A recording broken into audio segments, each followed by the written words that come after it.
the clock that changed. Nothing. Take the shot again. The clock that changed everything. Time. It's the one thing we all have, and the one thing we all lose. But what if I told you that the simple act of measuring time, of letting it tick away, changed the course of human history? This video isn't just about watches or clocks, it's about how we learn to master time itself. And if you're watching this 100 years from now, well, I hope your watch also makes coffee. This little thing, it's not just a fashion statement, it's a revolution. And today, we're diving into the story of how it all began. By the way, I asked my watch if it could help me with my homework. It said I'm not that kind of smartwatch. Look, heard what? When was it invented? How many kinds are there? Who used it first? Let's rewind the clock, literally. The first mechanical clock was invented in Europe around the 13th century, but the first portable watch that came in the early 1500s, thanks to a German locksmith named Peter Henlein. He created a spring-powered timepiece balanced through wire, basically the OG wristwatch, though it was more like a pocket drum. But before Henlein, people used massive tower clocks, sundials, and water clocks. These weren't just tools, they were public monuments. Time was a shared experience. Now, when it comes to types of watches and clocks, the list is wild. Here's a quick rundown. Types of clocks and watches. List format. Mechanical clocks, weight-driven, pendulum-powered. Quartz watches, battery-powered, super-accurate. Digital watches, LED or LCD displays. Smartwatches, fitness tracking calls, even ECGs. Atomic clocks, accurate to billionths of a second. Sundials, water clocks, candle clocks, ancient timekeeping tools. Chronometers, ultra-precise, used for navigation. Fashion watches, dive watches, pilot watches, moon phase watches, specialized styles. So, who used it first? The earliest users were monks, sailors, and royalty. Monks needed clocks to ring bells for prayer. Sailors used them to navigate oceans, and kings, well, they just wanted to show off.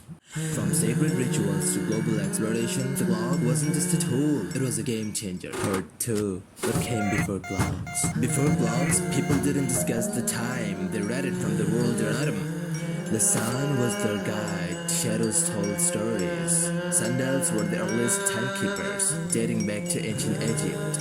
And at night, stars became the clock hands of the sky. But it wasn't just sundials people used. Prayer clock timekeeping methods. Water clocks measured time by water flow. Candle clocks burned at a steady rate. Hourglasses, sand trickling down like a countdown. Star charts used by astronomers and navigators. Roosters, yep, nature's alarm clock. So why did we need clocks? Because life got complicated, agriculture needed schedules, religion needed rituals, credit needed coordination, and eventually trades needed to run on time. Time became currency.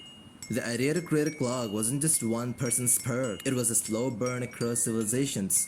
The Greeks experimented with gears, the Chinese built astronomical clocks, Islamic scholars refined mechanical designs, and then Europe took it to the next level. During the Middle Ages, it was like humanity collectively said, let's stop guessing, let's know. And once we started measuring time, we started mastering it. Appointments, deadlines, revolutions, all powered by the tick of the clock. Funny how something so small could control something so big. Part 3. How was it used before versus now? Back then, clocks were loud, proud, and public. Tower bells ran across cities to mark the hour. Pocket watches were prized possessions, status symbols. You didn't just check the time, you announced it. Fast forward to now, time is personal. It's on a wrist, in your phone, even in your fridge. We don't just see time, we live inside it. Let's break it down then versus now. Tower clocks in charges, smartwatches on wrists, pocket watches with chains, fitness trackers with heart rate monitors, sundials and gardens, digital clocks in every device, hourglasses for timing speeches, voice-activated clocks with AI assistants. And the features? Oh, we've gone way beyond just telling time. Modern watch features, cameras for selfies or security, microphones, voice commands, calls, flashlights, built-in rugged watches, GPS for navigation and tracking, heart rate monitors, health tracking, ECG sensors detect heart irregularities, sleep tracking, analyze your rest, payment systems, tap to pay, language translation, real-time communication. Basically, your watch is now a mini computer computer strapped to your wrist. It's your assistant, your trainer, your navigator, and your lifeline. And the wild part, we're just getting started. Imagine a watch that reads your mood, adjusts your schedule, or even projects holograms. Sounds sci-fi? Give it 10 years. Part 4.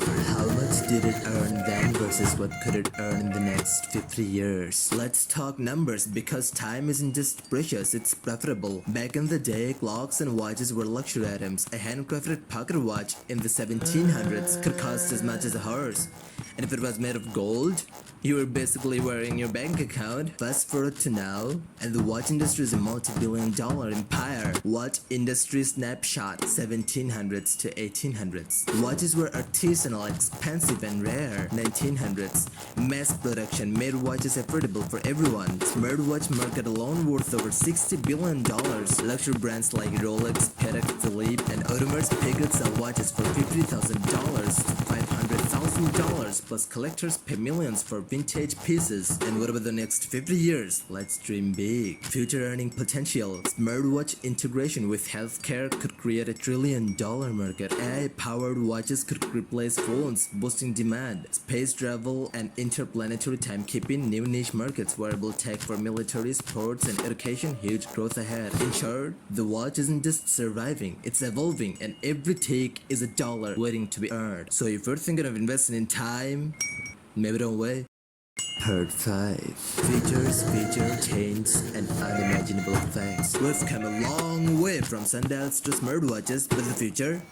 It's not about just telling time, it's about living in sync with it. Let's look at what watches can do now and what might they do next. Current features: health tracking, heart rate, sleep, stress, communication, calls, texts, voice assistance, navigation, GPS, maps, location sharing, security, biometric locks, emergency alerts, entertainment, music, games, even streaming. But what will change in the future? Let's go beyond imagination. Future possibilities: emotion sensing watches detect your mood and adjust your schedule, holographic displays project 3D visuals from your wrist, time zone syncing for space travel. Immerse time, anyone? Quantum watches powered by quantum mechanics for ultimate precision. Bio-integrated watches embedded in your skin, powered by body heat. Dream recorders track and replay your dreams. Okay, that one's wild, but who knows? And here's some mind-blowing info.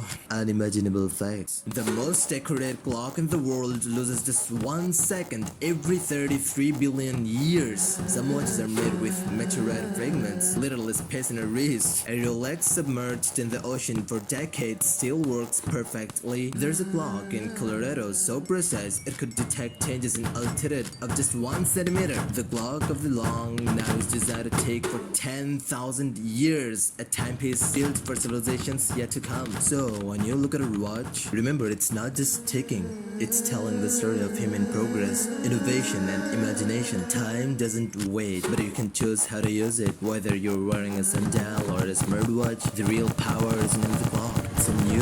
So go make every second count. Maybe don't wait.